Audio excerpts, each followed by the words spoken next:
भगवान बुद्ध अपना परिवार, सगे संबंधी, सुख सुविधाएं त्याग कर आत्मज्ञान की खोज में भटक रहे थे।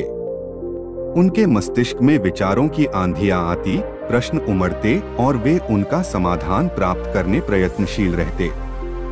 वे आत्मज्ञान की प्राप्ति के लिए कई स्थानों का भ्रमण कर रहे थे, कठोर जीवन शैली का पालन कर रहे थे, कई कष्ट सहते हुए कठोर तप कर रहे थे, किंतु फिर भी आत्मज्ञान से वंचित थे।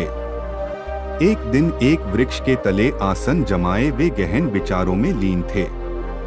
धन, माया, मोह, संसार की समस्त सुख सुविधाओं के त्याग के बाद भी आत्मज्ञान प्राप्त न होने के कारण उनके हृदय में निराशा का संचार होने लगा था।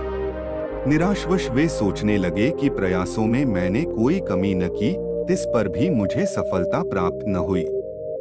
क्या मुझे आत्मज्ञान प्राप्त न हो सकेगा? उदास मन से वे अपने मस्तिष्क में उठ रहे इन प्रश्नों में उलझे हुए थे कि उन्हें प्यास लगाई।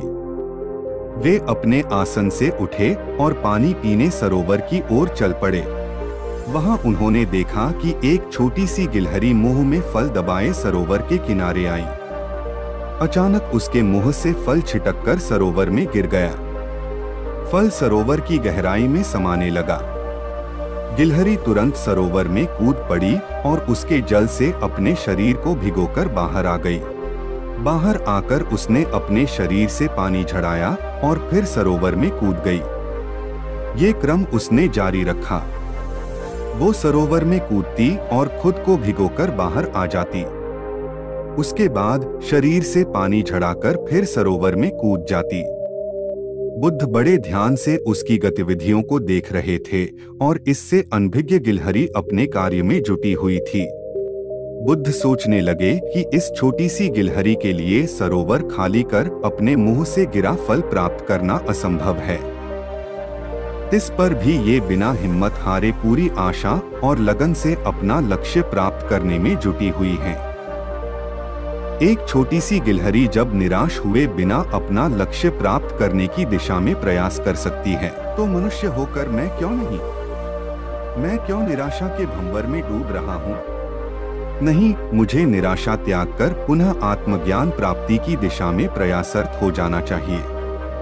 वे लौट गए और पुनः तप में लीन हो गए। एक छोटी सी गिलहरी से सीख लेकर वे आत्मज्ञान प्राप्ति में जुट गए। एक दिन उन्हें आत्मज्ञान प्राप्त हो गया और वे बुद्ध कहलाए।